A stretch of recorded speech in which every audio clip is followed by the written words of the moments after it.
commentary. There's a very good commentary by Geshe Losam Sultran. I don't know if you heard of him, but he passed. I mean, he's probably back already as a young man. I can't remember how many years ago he died, but he had the center in LA. And it wasn't an FPMT center, but he was a very good friend of Lama Yeshe's. And in fact, I think it was Lama that invited him to come to California. But he just, they had their own center, and he was very close to Kyabje Song Rinpoche. Anyway, I was just like looking around on the internet, and there is a book they published called The Foundation of All Good Qualities. It's his commentary. And also, they have available all the talks. That if you go to their website, you can just listen to all those talks. That's because it's a really big, it's a whole Lamrim class, And he was a really, really good Geshe yogi, from that generation that walked out of Tibet, which is a very special generation, actually. And because they were raised in a very different world than the world of the modern world. So I just wanted to encourage you to look at that for the people who were interested or are interested in the Foundation of All Good Qualities. But anyway, thank you for inviting me. I'm sorry I couldn't be there in person this weekend. It would have been nice, but maybe I can come next year. I've always enjoyed my times at your center. And as you know, Jackie Keeley is a very old friend of mine.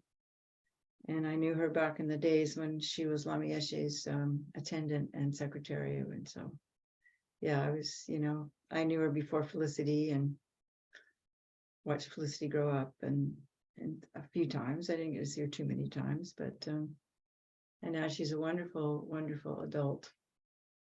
But learning from, so let's, the first thing we always do is we set our motivation. And is this supposed to be a Dharma talk or a secular talk? Are we doing this as Buddhists, or are we doing this as just people who want to learn from difficult encounters? That makes a difference on what I'm going to say. Sure. We generally consider Sundays our Buddhism light. Is that accurate? Our Dharma booster shot. So we generally aren't. It's just very technical, but it's still. No, I don't mean to be technical, but I mean, do we want to talk about refuge and bodhicitta and stuff like that? Yes.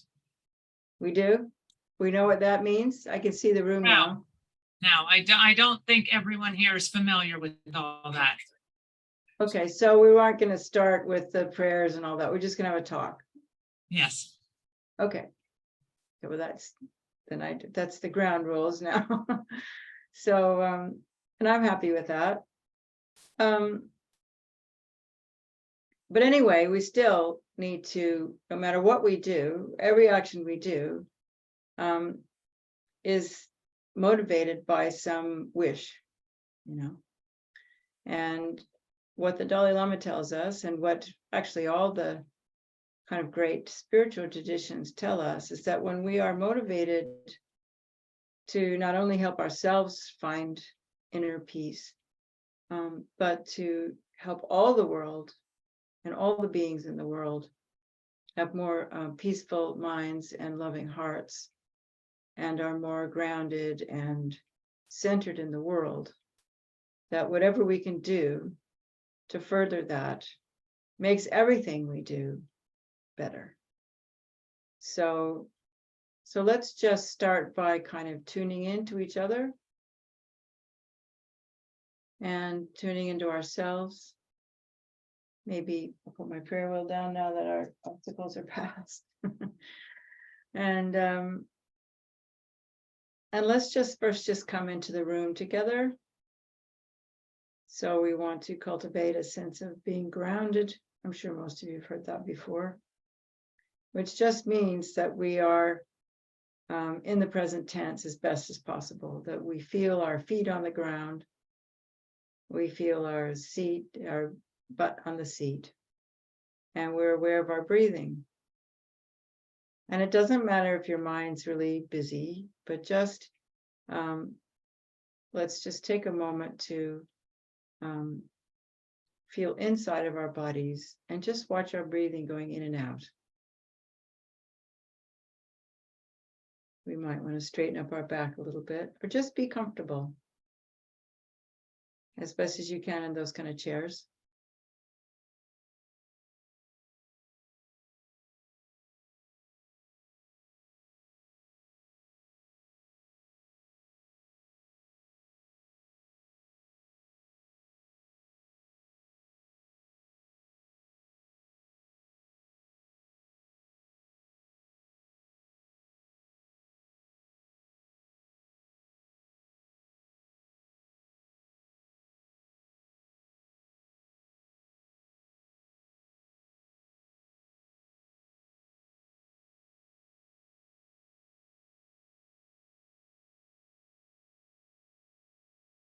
And then we can attune ourselves to the space around us, the people in the room with us, people on the Zoom screen.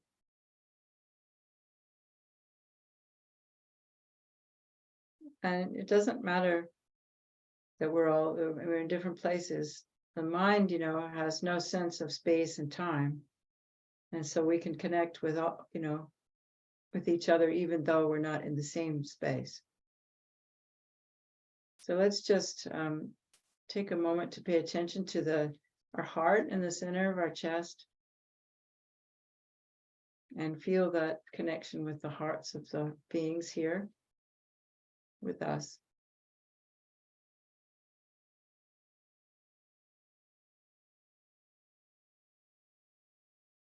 Recognizing our shared humanity, that we all have difficult problems.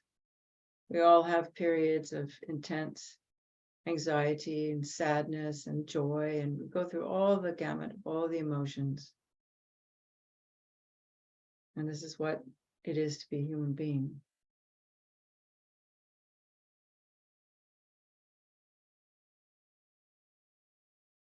And then we can remember all of our family and friends, whether they are close to us or not. Because in truth, all anyone wants is to be safe and connected, and that brings a sense of contentment and lack of fear and community, even if it's just a community of one, and sometimes it's just a community of you're alone. But even when you're alone, we can feel connected because, like I said, the mind is infinitely connected if we just let ourselves feel that. So let's feel that big space and let our minds reach out to everyone we know and everyone they know and everyone they know, until we have this whole interconnected realm of human beings and animals, because we have lots of friends in the animal realm as well.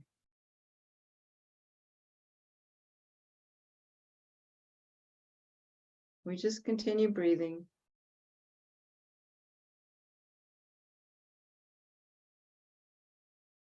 And remember a time when we felt safe and protected.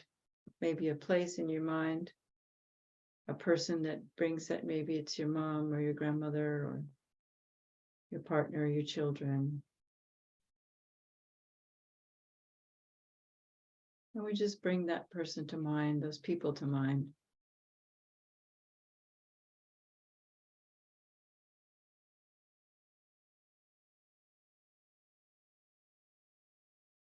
And notice if that might connect with our hearts a little bit more. Maybe it's a place.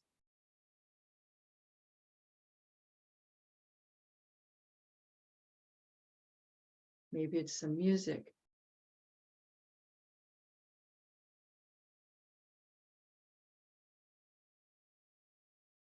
Maybe an activity like swimming or running or being at the beach.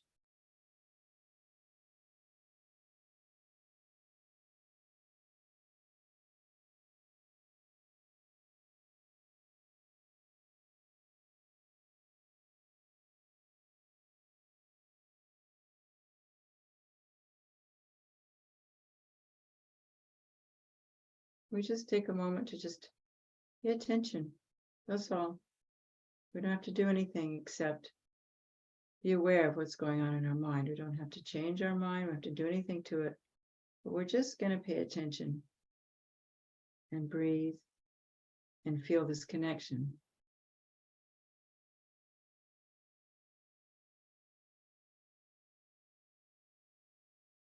And maybe imagine that the sun's shining down on us, so we feel warm, but not too warm like it is in Florida.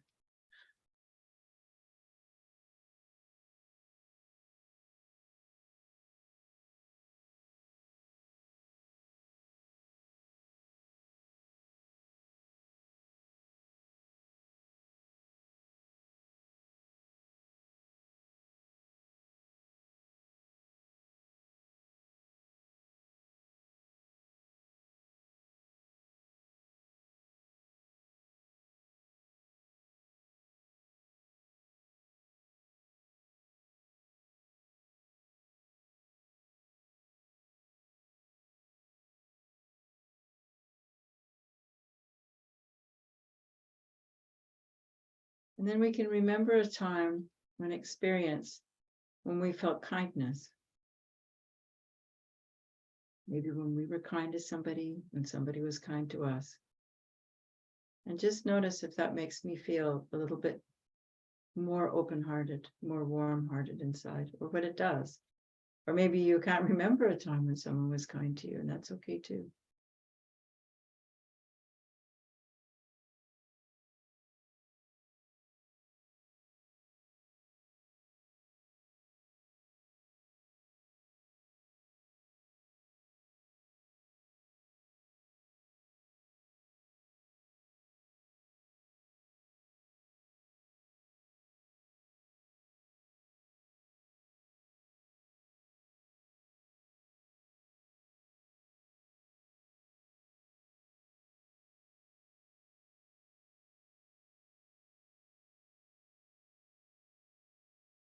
Then we take a moment, because we're feeling, all these people around us and beings around us, to remember that everyone just wants to feel like kindness is being shown to them, that they are safe and loved. And that's really all anybody wants. That they, and we all have different levels of that. But if we think about that, or feel that, it's even more important to feel that.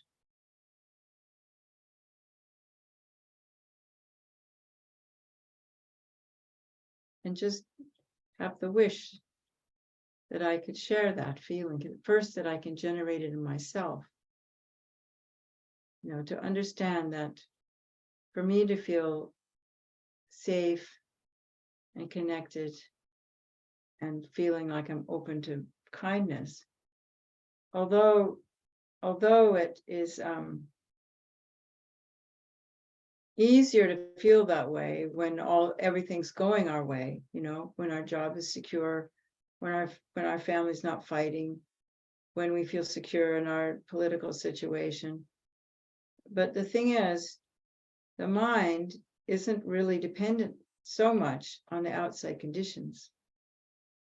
So if we can learn and train our minds to just find that place, I just gave you a very small introduction to it, but we can create an inner world where if we just sit down, and everyone has to do it themselves because everyone's different, but remember the situations that when you felt kind, when you felt loved, maybe you play some music, or maybe you go outside, or maybe whatever it is.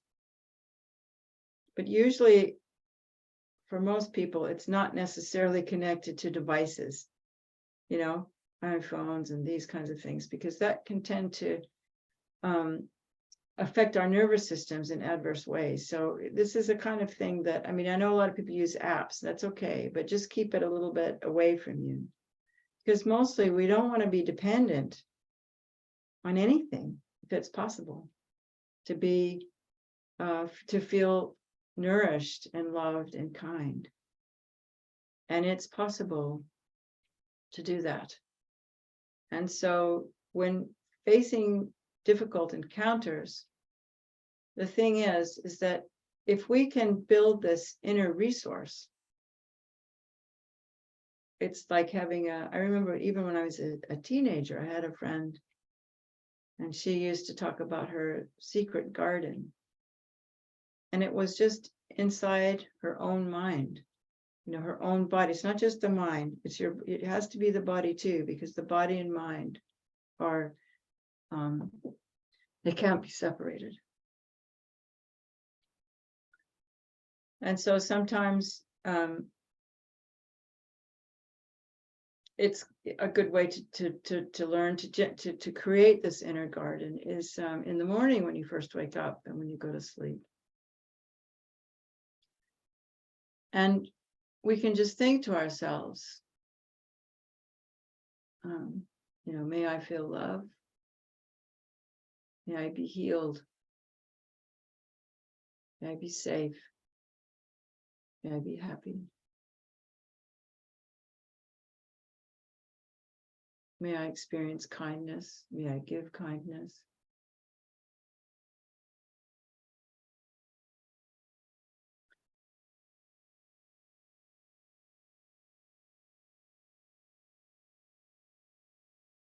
And just imagine as you're breathing in, you can just breathe in this kindness.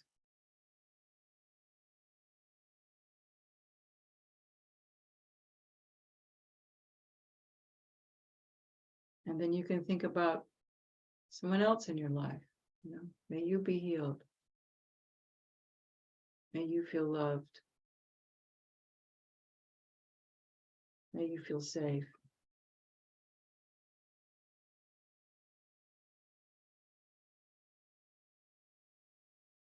And then we can think of someone else and someone else and someone else. And we can imagine that in our heart is just a wellspring of unlimited love and kindness. Just, you kind of just have to pretend for a long time, but after a while it becomes real, especially when you can feel it instead of think about it. You can just imagine that when you breathe in, it's like a filter. And when you breathe in, your heart is like this filter that filters, you can breathe in all the sort of like disturbing thoughts, emotions, feelings, habits. You just breathe them in to your heart. And your heart is like this beautiful kind of whatever color you want to see, pink or yellow or like the sun, but it's like a filter, that just filters through all the sort of disturbing things. And as you breathe out, it just filters it and turns it into this more happy, loving feeling. And you exhale that out. And you can do it walking. You can do it, sitting at your computer even. And it really helps if you do this practice. If you think of your body as being a hollow body and that your breath penetrates your whole body. So that as you're breathing in, you're like this filtering is breathing all the disturbing energy that's in your toes and your legs and your body, your torso and your hips and your arms and your head. And it's just sort of like sucking all this disturbing energy into your heart, where it's just transformed by remembering times that you felt loved and kind. And then you exhale that out.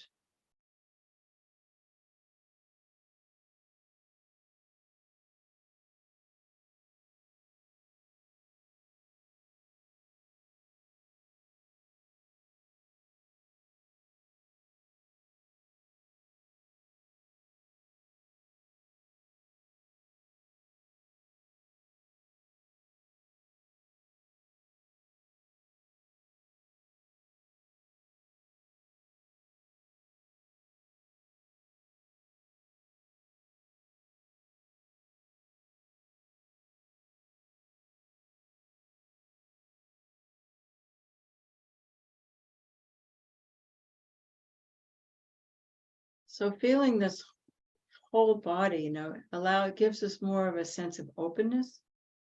So we have three kind of things to remember. We want to feel grounded, so we come into our body. And we open ourselves up to feeling the whole body, feeling all the space around us, so that we feel that ourselves is much bigger than just this little body, because the mind is like that. And then we do this breathing practice, which opens the heart, so that we can cultivate a sense of warm-heartedness or open-heartedness. But it's very helpful to have this sense of all this space around you, so that we can be open to many possibilities, not just what we know. Because we limit ourselves by our past experiences and think that's all we can know, but there's way more out there for us to experience when we just kind of relax and be open.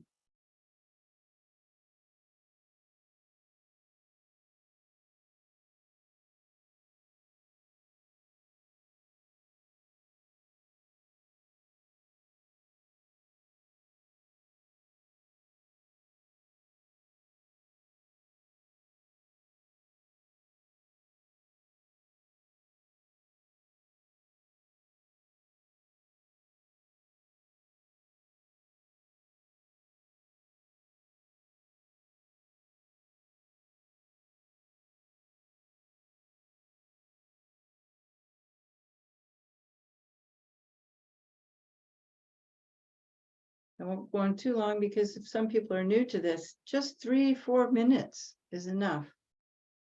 You know, don't try to force it. And 3-4 minutes, and then, you know, you do that when you wake up or when you go to sleep, and then 3-4 minutes will become 5 or 6 minutes, and it can come 10 minutes. But you go very slowly in little tiny increments, because the mind doesn't like to be, if you want to open your mind, we don't want to be pushing it. We don't want to force it. You know, we have to allow ourselves to be with what is happening.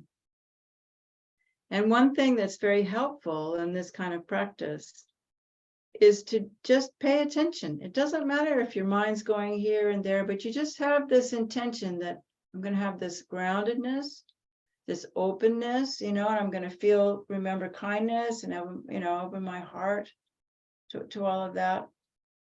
And then when you see, and then, but the good, what's helpful, and this is when we get to these difficult encounters, is when we notice what's going on in our minds. You know, something is like not right, you know, and so the mind is whatever it is, you know, maybe you're feeling anxious, or maybe you know, but what's really helpful is if you can kind of alternate. Maybe you've done this very quiet kind of opening yourselves, but then pay attention to what really is it that's disturbing my mind, and try to name it. You know, it was this situation with my daughter or with my boss, but usually beneath those situations is a habit that we have, or a need that we have, you know. So first, if we can just like touch into what it is, you know, what is this? Why is this bothering me? And then if you can try to ask yourself, what is it that I'm not getting, that I need from this situation, that's making it so difficult for me? And quite often, if we can figure out what that need is, you know, we can work with it, you know, even if it's to the point where all we can do is go, okay, well, I'm obviously not going to get this need met in this situation. But there's something, and this is what neuroscience is pointing out, that just naming that feeling and finding that need, that because we're having that feeling, we're having that repetition happening because there's a very basic need that's not being met. And so then this goes back into our early psychology, you know, because quite often when we were children, our need, you know, a lot of our needs weren't met because our parents couldn't possibly do that for us. And so the thing that's really helpful about getting into the body which for a lot of people is quite difficult.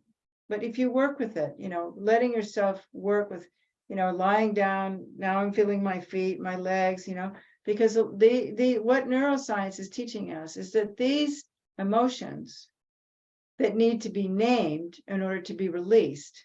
And I'm not making this up. This is straight out of the new neurobiology. What happens is that because a lot of all this is kind of unconscious, and what it means is that it's not necessarily in our prefrontal cortex where we're analyzing and stuff, but it is in the body. So if we're having a difficult encounter, we're talking about, if we can do this thing that we just did, so we get kind of grounded, open, kind to ourselves, not judge. We can't judge ourselves because we're all the same. We all have needs. We all have unmet needs. We all have problems. And so we don't need to, so much of the time what happens with us is we're trying to pretend that we're super people and it's not bothering us, or I can get on with this, but the truth is that we can't. And it'll repeat itself again and again and again until we sit down and okay, what is this? And try to find it, feel it in the body, and if we can actually go with it in the body, maybe breathe it into the heart or not, but then just kind of, what is this situation, and don't be afraid of what it is. It might be something that your culture or your way you were brought up, you're not supposed to think that way. You're not supposed to be angry at your mother. You're not supposed to, whatever it is, you're not supposed to have these thoughts. And so one of the reasons we can't heal it is because we don't allow ourselves to be honest about what it is. And so what's really important is to heal any situation, because, all anybody wants is to be, have a happy, kind of relaxed, easygoing life. And the thing about difficult encounters is they're not bad things. They're not bad things at all. They're just showing us where we need to heal ourselves, how we need to heal ourselves. And most usually, it's because there's some need that's not being met. And it usually goes back to something in your childhood, because we all had to adapt our behavior and become, we couldn't say things that we needed because we wasn't allowed to, because we would upset our parents. We can't upset our parents because that's where our safety comes from. So we had to hide a lot of situations, a lot of who we were to get the love and the safety that we needed from our parents. And so then these things come up and we get encounters in our adult life, and then they become these difficult encounters. So that's one way of looking at it. But another thing that I'm just going to talk a little bit more, and then we can just ask questions, because maybe we can work on specific situations you have. And I'm not sure I can help, but one thing that's really helped me a lot, and I learned this from Marcel Rosenberg, who does nonviolent communication. Maybe you've heard of that, which is a very helpful course. But it's just like, it's so obvious, like all anybody wants. And the Buddhists talk about people want to be happy, but it's not really people want to be happy. People want to belong. People want to belong somewhere, and they want to, have meaning and purpose in their lives, and they want to feel safe, and that brings happiness. But the kind of happiness that it's talked about in our materialistic culture is the happiness that comes when you go buy an ice cream cone, and it's not really happiness, it's just a sense of pleasure, short-lived pleasure. But what really makes us happy is when we have a sense of purpose in life, and when our needs are being met and we feel safe, and we can feel love. And the thing is, we can feel love anytime we want. Love doesn't have anything to do with the person out there. I mean, it makes total sense. It's my mind, and it's just, and when you really begin to understand the secret of your mind, you can see that it's my choice to be angry at this person. You know, you might not seem that way at first because anger just comes up so raw, you know. But if you can do this little practice I just mentioned, you know, then what begins to happen is you can kind of, there's a little bit of a space between when the precipitating action, you know, whoever says whatever they do to you or whatever it is that makes you angry, you can kind of catch it before you move into it. And, you know, science also says if you can just hold off for 90 seconds before you start, you know, being angry back, you know, that you can not get into it. But what happens is, and I don't know how much you want to hear about this, but there's a lot of neurobiology now that's talking about the three kind of phases in our nervous system. Maybe you've probably, I mean, it's becoming pop culture now, but it's like the state that I was talking about before, where we're feeling open and grounded and warm-hearted. That's a state in the nervous system that's, I mean, I'm not going to go into all the polyvagal theory, but they call it the ventral vagal part of your brain. But what basically it is, your nervous system has three phases. One is when you're kind of relaxed and peaceful, right? The next one is when you have, is everything okay, or you can't hear me? I don't know. It seems like you're trying to figure out something. Is everything all right there? Paula, yeah, I'm not sure if it's our internet connection or yours, but it's been choppy. So maybe if someone else can confirm.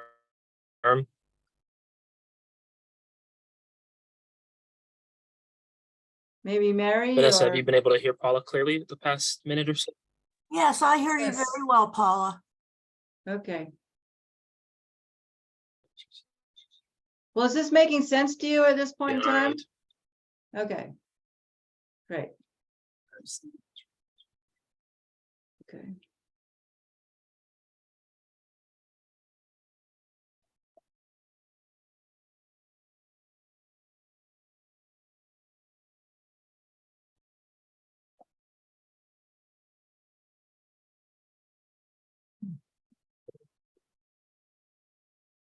Is it better?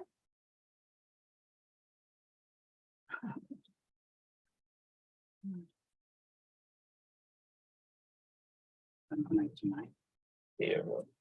Morally, and the best way to just change it, put them down. Let's see. Okay, I think that'll help.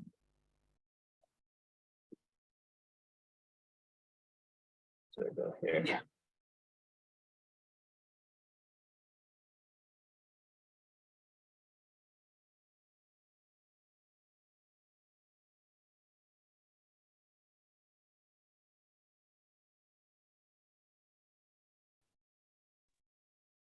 Paula, I think he said that you could continue. Those of us that are on the Zoom call, I don't believe we've had any interruption. I know on my behalf, I have not. I've seen you and heard everything you said. Yeah. Okay. Well, let's just wait and see if they can come back, because I don't, you know, I don't want to like to see everything twice. I mean, and I probably forget. He left a chat message for you. Oh, he did. Okay, thanks. Where did? It's better now. I don't know what. It's probably from the Gompa. Yeah, I'll sure try do. turning off our video. Maybe that'll help. Okay. Does that help? Can you hear me now? Yeah. Okay, well, we'll just listen then. Just close your eyes and Comes or in don't. and out. Still coming in and out. Well, that's too bad. Well, that's really too bad. Anyway, well, I'll just keep talking and maybe we'll just cut it short and we can reschedule this for another time, huh? What do you think? I don't know if that's necessary. I mean, everybody else, can everybody else on the Zoom call speak up and let her know whether you've been able to hear what she's saying and see her video? I have good reception here. I'm on Zoom. Okay, well, yeah. Yeah, it's just there's a whole room full of people there. Oh, I don't know whether he's saying that they can't hear you in the, Oh, he said, oh, now he says he can hear. Okay, well, I'll just keep talking then. And let's see if I can get rid of my chat. Close.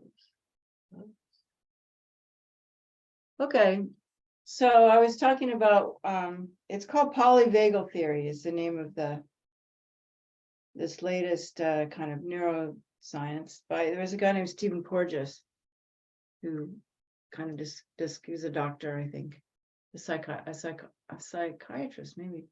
But anyway, so there's 3 phases of the nervous system. There's this peaceful place, which is where we all want to be all the time, you know. But it's important to distinguish that place is not the same place as when you're excited, happy, you know. And I think that's probably the difference between, like in Buddhism, when they talk about attachment, and that attachment being maybe not the best thing, but it doesn't mean the kind of attachment that comes from affection and family love and friendly love and lover's love. I think when it's disturbing attachment, it's when it means, like, you know, when you see something you got to buy it, and you go nuts buying it and you spend money and you don't need it, or, you know, when you I don't know, just those kind of things, you know, the kind of stuff that our society tells us that we need to do all the time just to be happy, you know. But just being with just normal human relationships, attachment is good attachment, you know, we all need that. So it helps our brains to feel this kind of peace that we want to feel. But then when disturbing situations come along, the brain moves into the fight or flight response. Everybody's heard of this, you know.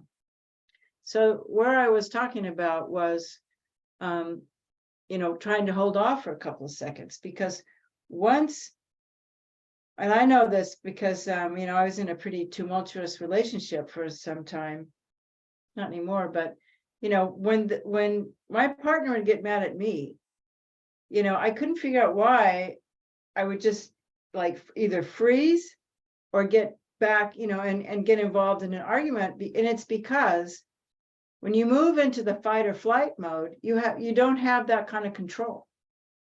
You know, you don't have the ability to, you kind of lose your rational mind. And you can see that with people who get angry and out of it, you know, because what they've done is they've gone into flight or flight, and there's not brain and there's no blood in their brain. It's all their blood's gone into their legs, so they're ready to run, you know. And so we don't have the capacity to reason. And so that's why it's like in the Buddhist teachings, they have this thing about, you know, offering the victory to others. And it's not that what it is when the line is when someone treats you badly with abuse, you know, you offer them the victory. And it's not that it's like that's forever. You can go talk about it later, but it's because if you can just get somebody to, you know, if somebody's angry at you, you go, oh yeah, that's great, go ahead, you know, or walk away, you know, because otherwise, then you both get into fight or flight, and you end up having a big fight, and that doesn't help anybody, you know. And so the best thing to do is to just walk away if you can, or just instead of offer them victory, say just whatever they want, you know, just give it to them. And then later you can talk about it when they aren't so upset. But I would say, you know, how we learn from difficult encounters is the more we get to practice being, you know, going from like fight or flight, or the other thing we do when stress goes on for a long time is we just shut down. You know, or we just go into this kind of mindset where, you know, you just have negative mind. It's like you're just complaining, nothing's right. It's just like, and it's because we've been stressed so long that like the fight or flight doesn't really work anymore. You just sort of go into this like shut down state of depression, you know. So the thing is, we can control our mind. We can't control our environment. You know, we can't control the people around us. We can't control the government. We can't control the climate. We can't control anything other than our own mind. And we can't control our own mind now, but we can certainly learn to be more in control. And it's so, the key is just kindness. The key is just learning to be kind to yourself. And and not the kind of kindness, I can't remember now, it's not the kind of kindness where it goes into just,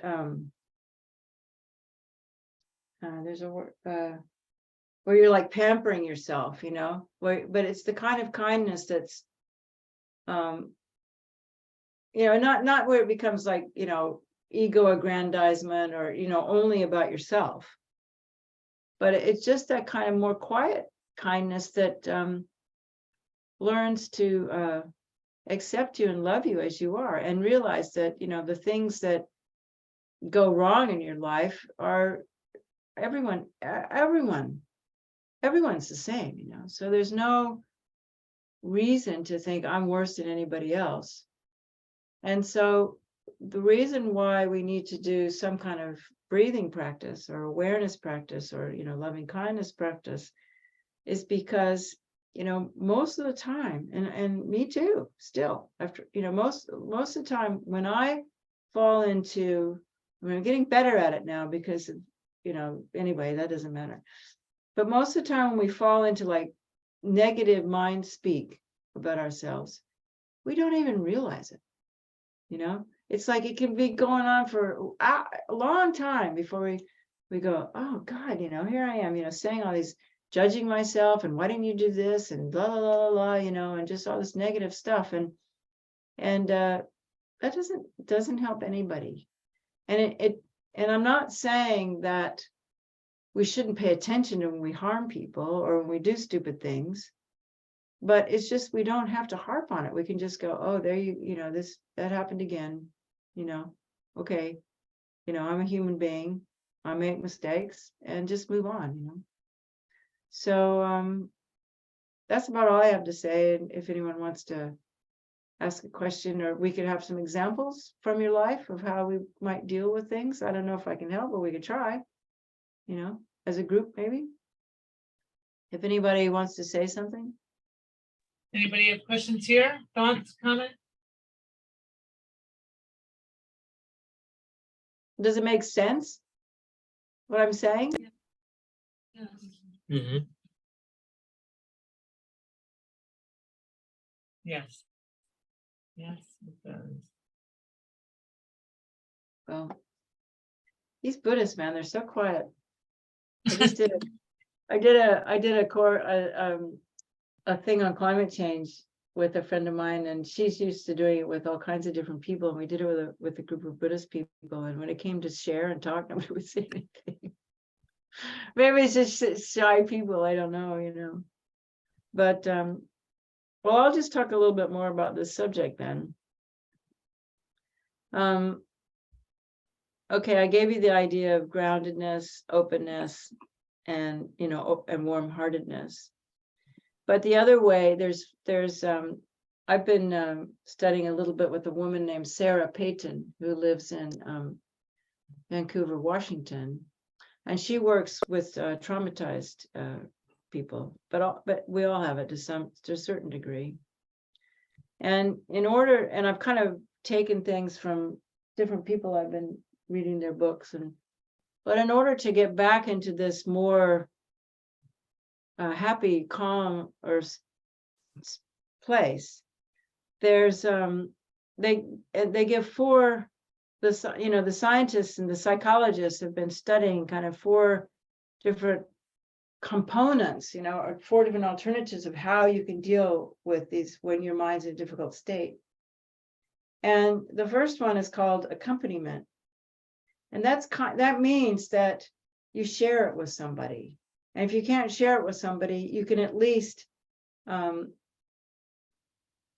if you believe in God, you can share it with God, or you can just share it with yourself, but just feel like, someone's listening, even if it's just me, I'm listening, I'm being kind to myself. Being kind to myself is like being with me instead of being, judging myself and being harmful to myself, which judgment is.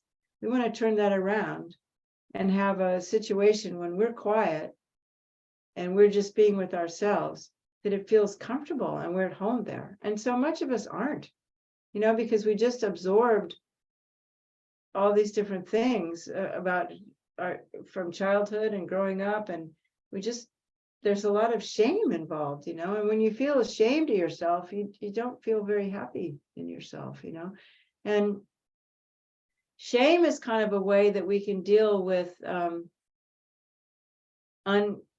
unhappy situations when you're growing up. This is what the psychologists say, is that, like, you can't blame your parents when things aren't going right when you're a child, because you need to know your parents are taking care of you. So you blame yourself. And shame is sort of like makes it so that your parents are safe, but then that makes it so that you're not safe.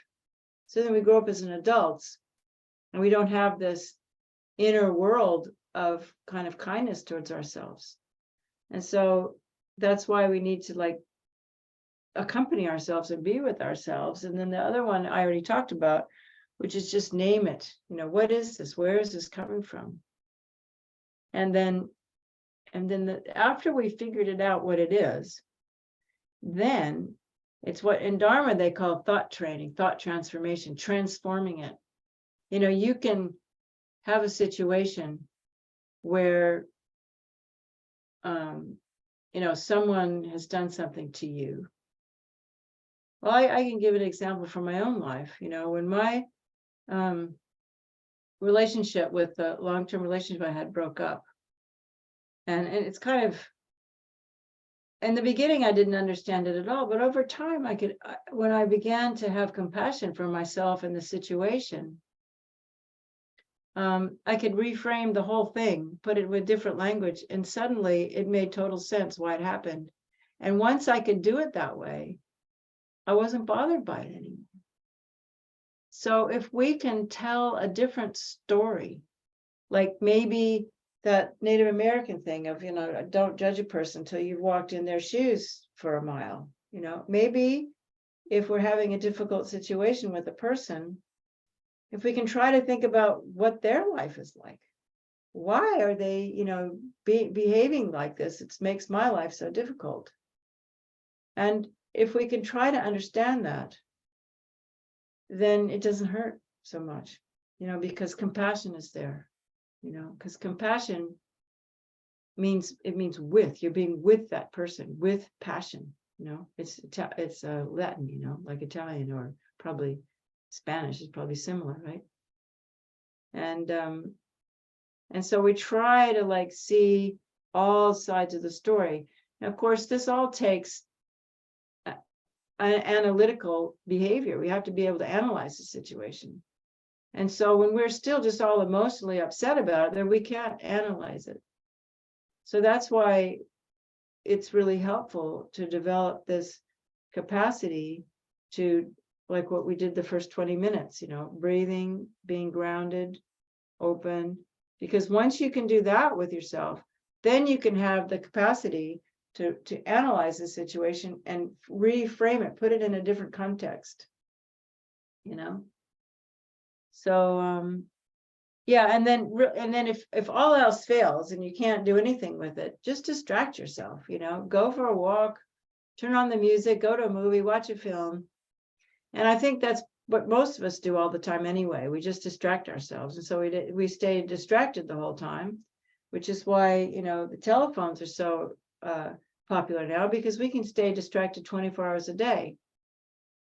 And so when I use the term distraction, maybe that's not the right antidote to be distracted all the time, but if it's really bad, then it's good to be distracted and maybe talk to somebody or, whatever. So, yeah, so, I mean, that's really about all I have to say. So if no one wants to talk about it or have a conversation about it, or, I mean, if you have a difficult situation you want to share or talk about, Yeah, we have a question in the Gampa. okay. Why not? It's not. This is Paula. Can you hear from back there? No, Then can't we'll yet. just. Yeah, sure. You can see if you'd like. Hi, Paula. Hi. This is Paula. I follow the work of a psychologist. Her name is Nicole Pera, and she Uh-huh. also explains besides fight or flight, there's also freeze and fawn. Yeah, that's So what I that- was saying. Exactly, when you just go down and you can't do anything. That's right. But I didn't use Yeah. those words, but it is the same. Yes, there's the freeze. And Yeah, that's and usually also what happens when fight or flight's gone on too long. You've been stressed out so long, you just freeze. I know I do that. Mhm. Yeah. Yeah, it's helped me a lot because I've been able to observe personally how I've gone through all of them. Yeah. And so that awareness helps. And also how sometimes the distraction has really become numbing. Yes. Not really wanting to deal with what's going, so I'm escaping. Exactly.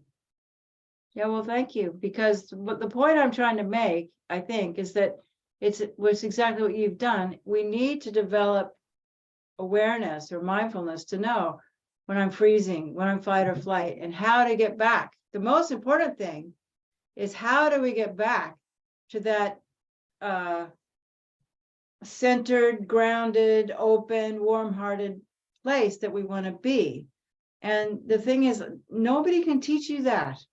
You have to figure that out yourself. I mean, the breathing meditations are good and like that, but I think the point of the distraction is sometimes you just have to do that, but it shouldn't be the one you always go to. Do you know what I mean? It should be just like when it's like that's your last ditch resort, and then try to calm down and then try to get yourself back into the yeah, I mean, it's pretty much what psychologists have learned in the last 10 years is these different neurobiology states is what they're called. But thank you I didn't say the right words. I'm glad you said, because it's good when you say free, people get that one, because me, what happens to me is that I'll just shut down and I don't even know, you just kind of go on automatic and you're not even aware anymore about what you're doing. You just do, and then you get into more trouble because when you freeze, you lose your awareness, And so it all comes down to survival. it does. Yeah. Yeah, we want to be, there's two things humans need. They want to be safe and they want to be connected. I think I said yesterday when we were talking that this is why it's really important to get into your whole body, not just a mental meditation, but feel your whole body. That thing I said about breathing in through your pores and breathing out through your pores, because our nervous system is 24/7, maybe not when we're asleep, but our nervous system is always like got this radar out, going, am I safe? Am I connected? Am I safe? Am I connected? And that goes on all the time. As soon as we meet somebody, I mean, it's totally unconscious. It's our autonomic nervous system. So we're not aware of it at all, but it goes on all the time. And as soon as we feel we're not safe, boom, there goes the freeze or the fight or flight, and people are always looking at other people's eyes. They're listening to people's voices, all of our senses, because I think I said this yesterday. We were around as hunter-gatherers for thousands of years, and we've only been in this kind of society for a few hundred years. And so we're still, walking around the planet like there's a saber-toothed tiger around the corner, And that's why, and so that's why, to me, our modern world is so difficult to navigate, because it's so fast. And this is what's different with like the Tibetans that came out, that grew up in Tibet. They didn't have that fast life. And so their minds were really different, but we're always, I read somewhere, like our grandparents, and now it would be like your great grandparents, had to make just like 10 decisions a day. We have to make hundreds of decisions a day. Our minds are constantly bombarded by this and that, and do this and do that. And so our neurobiology is just like on high alert all the time. So then that means when somebody gets in our face, we don't really have the capacity to react in a way that we want to react, And then we get all hung up on being down on ourselves because we weren't good people, So we live in a really hard time on the planet, and so we just have to give ourselves a break, But what else do you want to share something more about it, Paul? Yes, she recently shared a post that she said even procrastination is a response. And I used to be so hard on myself when I would have like, oh, I'm going to accomplish this and this, and somehow I would just lay in bed. And Yeah. so she's saying that even procrastination is like your nervous system is trying to just settle itself. Exactly. So, but I just appreciate how the teachings here are tying in with Yeah. like the psychology I've been trying to. And what's her name again? Paula. No, the psychologist. No, Oh. the psychologist's name. Oh, Nicole LaPera. She goes, LaPere? Maybe put it in the chat or something so other people might be interested. I thought the first. she goes by the holistic psychologist on social media. Okay. Maybe I'll check it out. She has a book called How to Do the Work. Someone posted it, looks like. So she talks about recognizing your own patterns, and that's basically what I've been doing, and seeing how my patterns are a product of my home environment.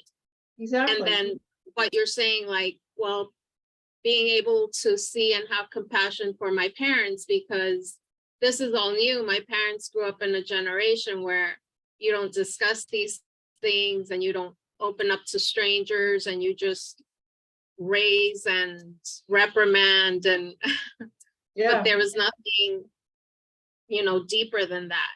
Yeah. Well, I And- think everyone's like that. Yeah. Well, go on. Yeah, and then like feeling unsafe there, but wanting to stay attached to these people because they're also providing the safety, the food, the clothing, the home. So Yeah. That's right. for me, it's like all coming full circle now, where just being to identify the way, exactly what you're saying, being able to identify and Yeah. realizing that a lot of it is like, it doesn't define us. It's just patterns that have been like, we've been conditioned to. That's right. That's right. Thank you. Somebody said, I heard that our personalities aren't us at all. Our personalities is how we adapted to survive our childhood. And then our real, true self is kind of hidden inside because, how we had to be safe. We had to just be who our parents wanted us to be. And I think that thing about procrastination, Paul, I think we're just tired.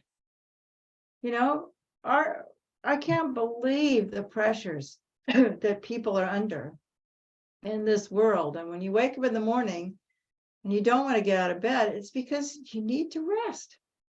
And it's almost like rest's become a dirty word in this society. If you're not like working all the time, and especially in the US, it's like ridiculous in the United States, And I mean, and that's just in the last, maybe, since the internet, just being busy all the time.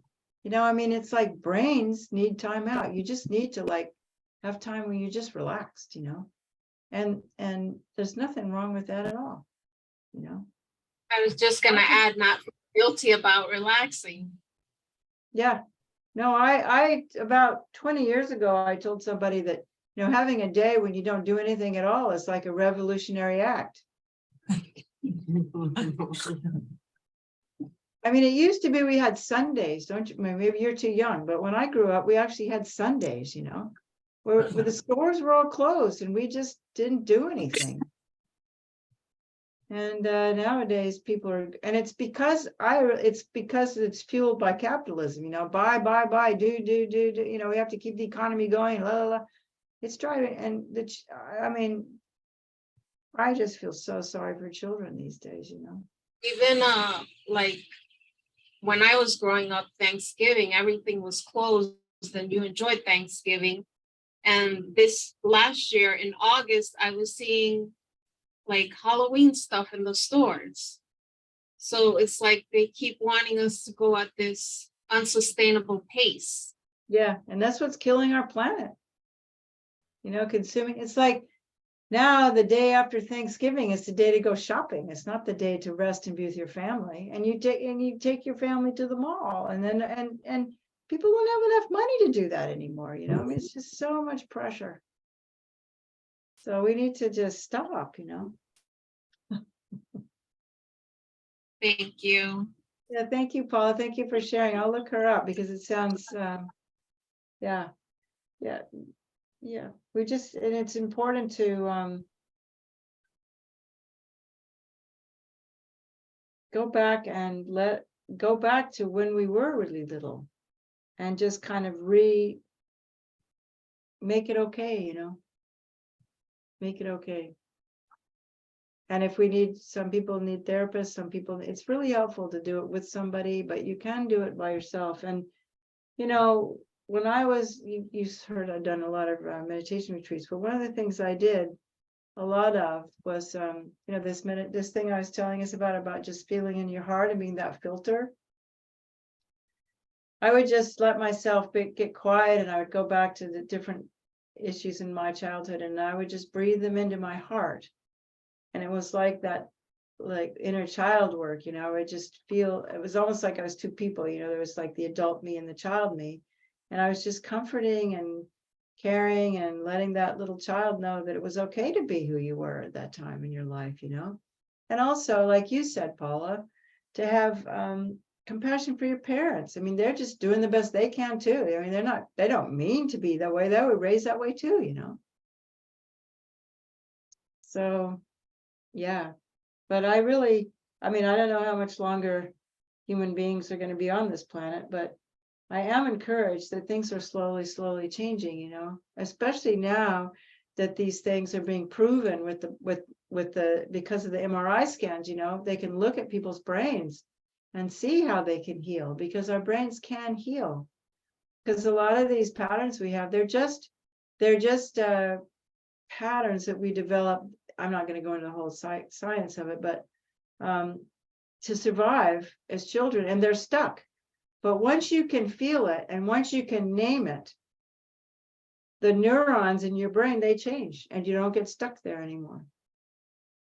But, you know, you have to want to do this work, you know. You have to want to, it's funny, you know, I think probably just a couple of generations ago, it wasn't so hard just to be a happy, relaxed, gentle person. But now it's like, you know, we have everything bombarding us from our childhood to be competitive and, you know, not be ourselves. And there's so many economic pressures on people, and, you know, we have to have so many more things now than we used to have. So I mean, I think being a parent would just be so hard now. My heart goes out to all the parents, you know, parents and kids and everybody. Yeah. So that's about all I have to say about difficult encounter. So, you know, I don't, you know, that's it for me. Unless somebody else wants to share. I'm really happy with it if someone wants to share.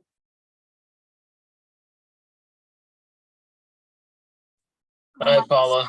I'd like to say something, Paula. Yeah. Yeah, you know, I understand what you talk about when you were a young person, because I'm probably older than you, and I do remember those days. And I say to myself, I'm so glad I am the age I am, because I would not want to begin again in the world that I see around me. And my biggest fear is the planet. I don't need things in my life anymore. We learn that as we grow older about the planet. I do worry about the planet, and there is a lot of guilt involved in that. Am I doing enough?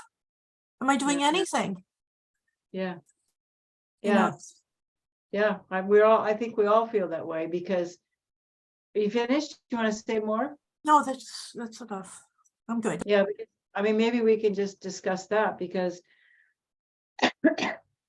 I think the biggest dilemma is that the infrastructure that has evolved, and I don't think it's anybody's fault so much, but it's just how capitalism works, is that it's probably in Florida, it's very difficult not to drive a car, right? I mean, do you have public transportation? Do you have to take your car everywhere you go? Mostly, know? yes. Sure. So, it's just, I mean, and then it just becomes, okay, well, are we going to get political? Are we going to like demand that we have good bus service everywhere so we don't have to keep driving cars? But then you have, I mean, it's just so unsurmountable. And then you have like governors that are completely denying climate change now, like I think you still have in Florida, Mhm. So it is, I mean, I'm really concerned about it too. And all we can do is do the best we can. And if we feel compelled to get involved politically, then do so. At least write letters, or yeah, I mean, we can get solar panels on our houses. If you can afford that, and I don't know, probably not in Florida, but in some parts of the world, you can get government subsidies for that, But I also think, and one thing that we can take some solace in, I suppose, is that, and it doesn't seem like very much to me, but still, I'm going to say it, which is that all our minds are all connected, And so if we send that image out of consume less, be happy with what we have, do less, then I think it will eventually begin to touch other people. Of course, I've been saying this for 50 years now, and it hasn't really done very much. So it's hard for me to have a lot of hope too, but we can't give up hope, because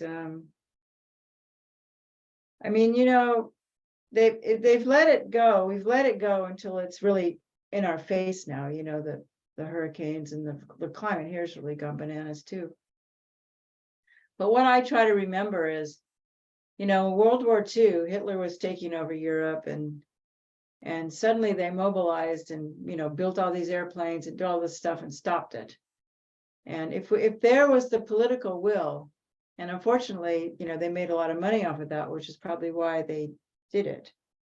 But I think if we could have a revolution in technology, it's just that I mean, I live in England and Scotland now, but I watch the United States. There's just not the political will. The oil companies have too much, and the coal companies, and that one.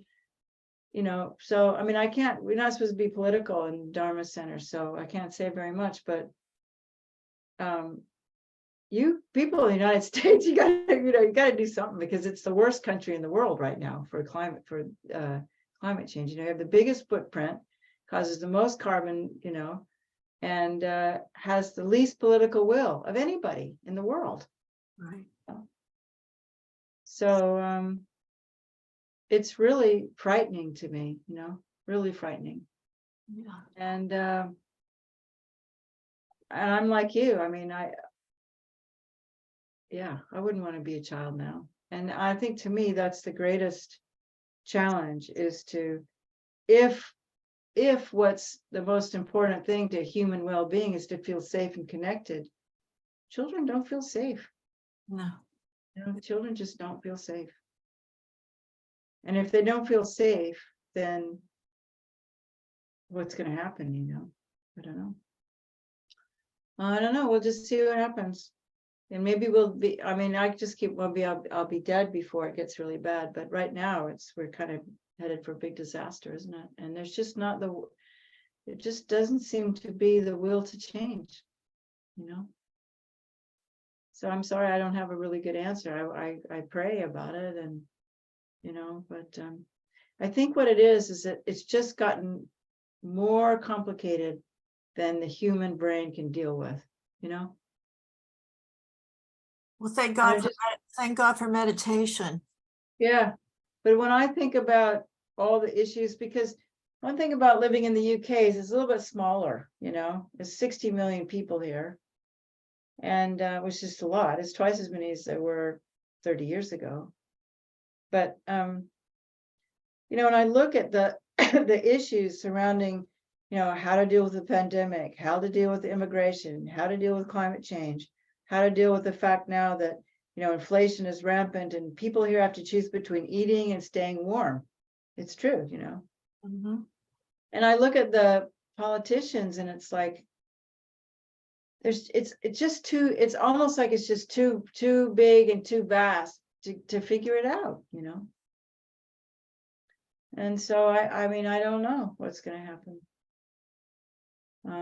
But the thing we can do is we can be prepared to be calm, warm-hearted, grounded people. And that's what I feel like, since I can't control what's happening in the political world, I can't control what's happening in the technological world too much. I mean, you know, I can get a hybrid car, I can put solar panels on my roof, I can, you know, but what I can try to be is someone who's not a consumer. I don't need to spend a lot of money on things. If I do buy things, I can buy them secondhand, you know, and I can just keep an open mind and open heart, and just if things do get to be bad, I can just try to be there for the people, you know. And also to just, like what Paul is learning from her psychologist, and just try to share this information about how to not get freaked out, you know, because people are going to get more and more freaked out. There's no doubt about it, you know. I mean, you can see it already. So, yeah, so like you said, thank God for meditation. Yeah, thank Yeah. you. Thank you. And thank God for this group, you know, and we need more groups like this. Yeah. Yeah, well, please do support the center, because I think they've had a hard time from the pandemic, you know. People don't want to go anymore and stuff like that. But, you know, we just do the best we can, you know. Thank you. Yeah. And the thing, I really do feel like kindness for myself, kindness for you, you know, it's really a big deal. Like the Dalai Lama said, you know, his religion is kindness. And it's a big step. And the more I understand about my own mind, the more I see how unkind I am to myself, just by the judgments that I have, or like Paula was saying, you know, like not letting myself rest enough, or comparing myself to other people, and it doesn't mean to be self-indulgent, but at the same time, we do have to create an inner world that's peaceful, you know? Mhm. And everybody can. Our brains are quite healable. Yeah. And it is just our brain. It's not me, you know, it's just our brain, you know. Did you want to say something, Yes, I do. Graciela? Yeah. Yes, yes, thank you.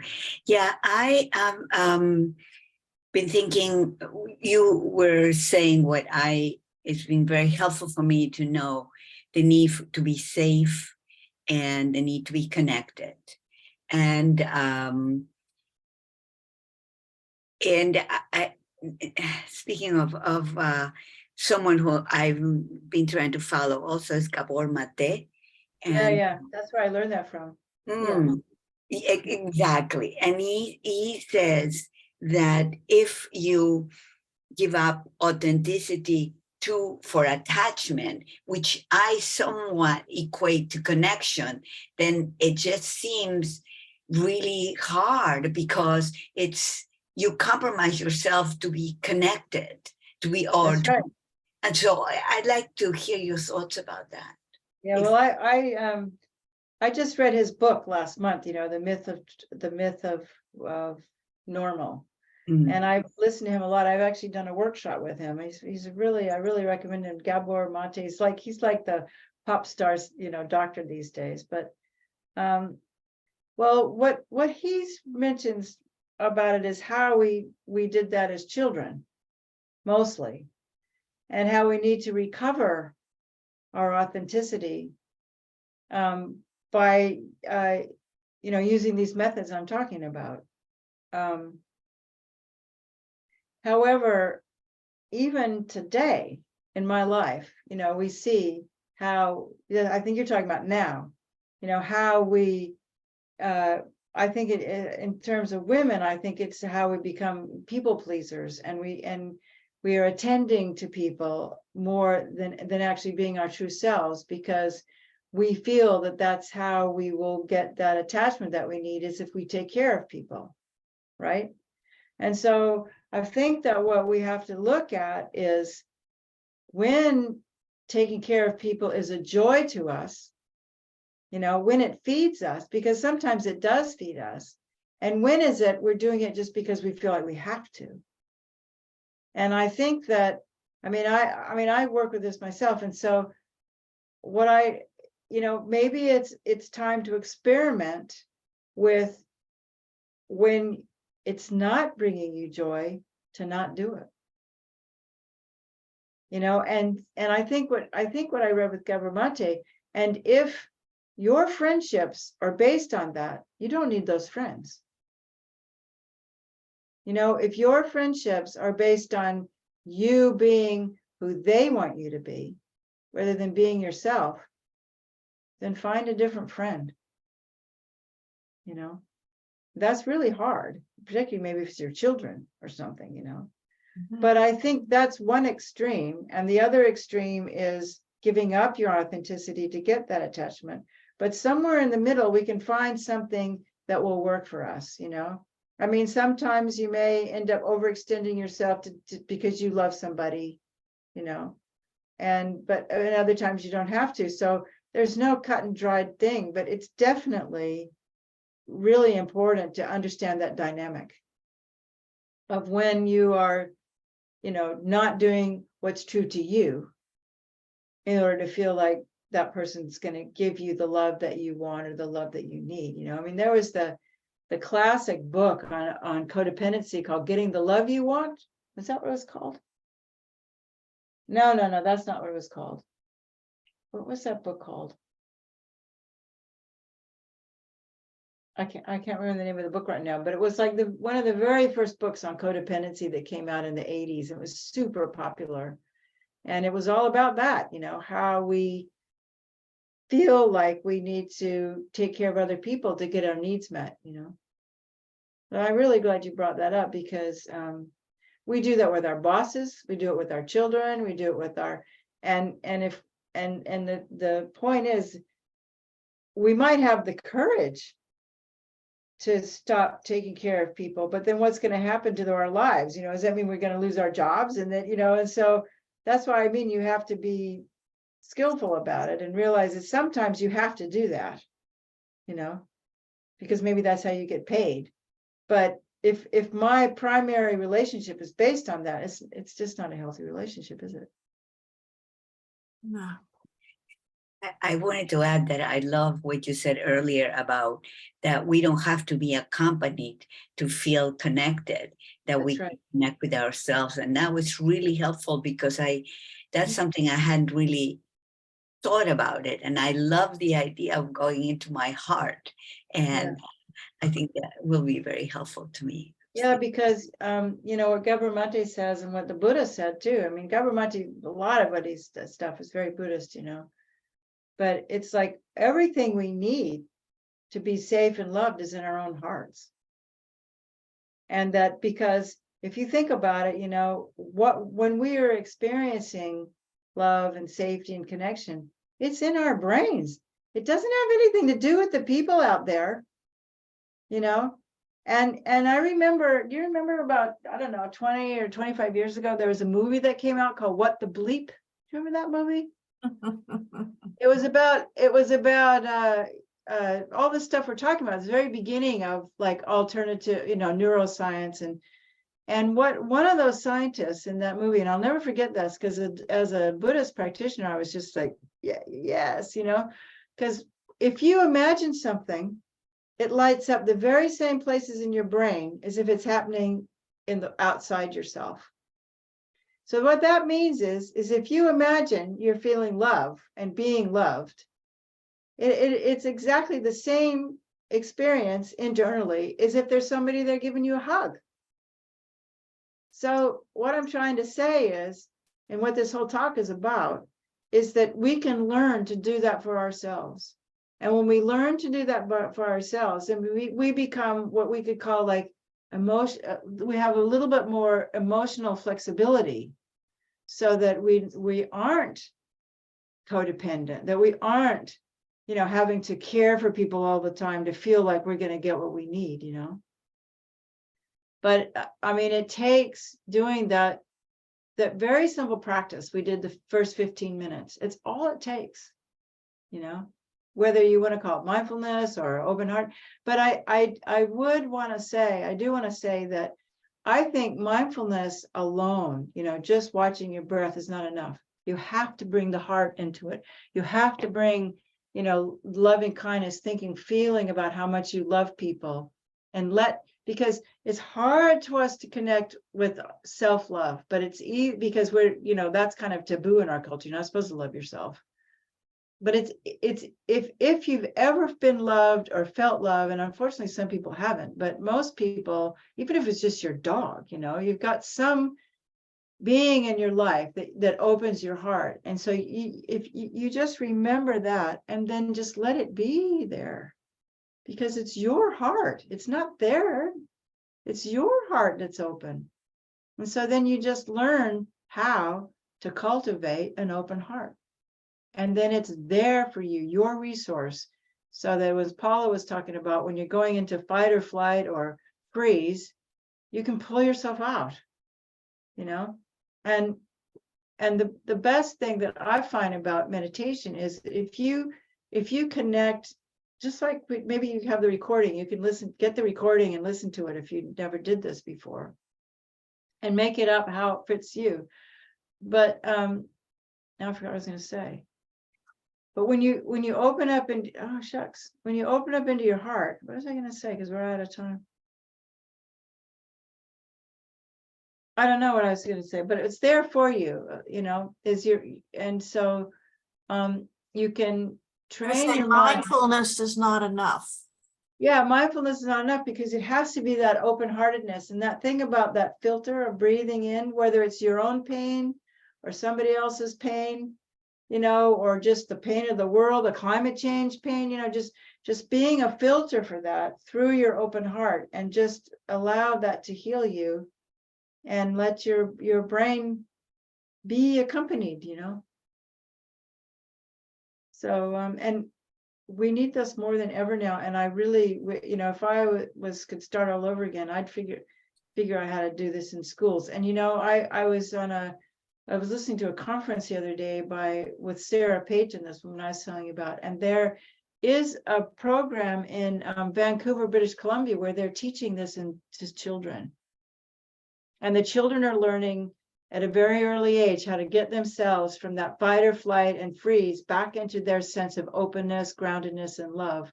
So much that the woman the scientist who did it said she's learning from her kids now. Because, children's brains are so much more able to learn. And so it'd be just so wonderful if we could teach this in grammar school. I mean, that's what we need. Right. Do you know the name of the program? Yeah, it was a resonance conference. Her name is Sarah Payton, Peyton. Yeah. And it was, and I don't remember the name of the scientist actually, but it's in Vancouver, BC, and it's in all the elementary schools, So that is Graciela, that's some hope, Yes. Thank you very much. Yeah.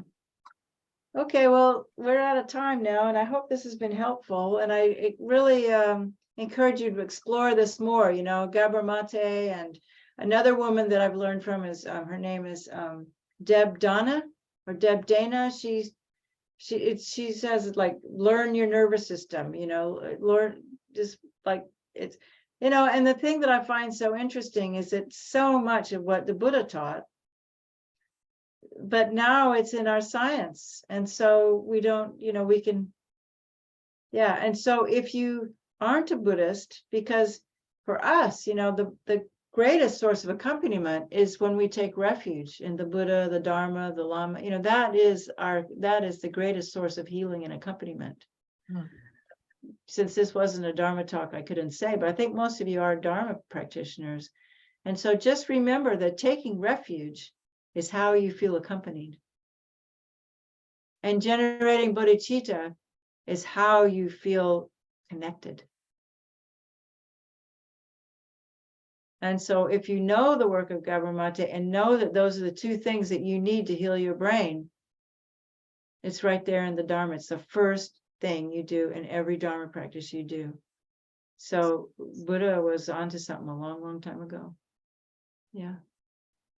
Okay, so let's just, if we've learned anything and created any positive energy in the world, let's just dedicate it to all the children of the world and to solving the problems of climate change, and particularly to all the people that don't feel safe and aren't connected.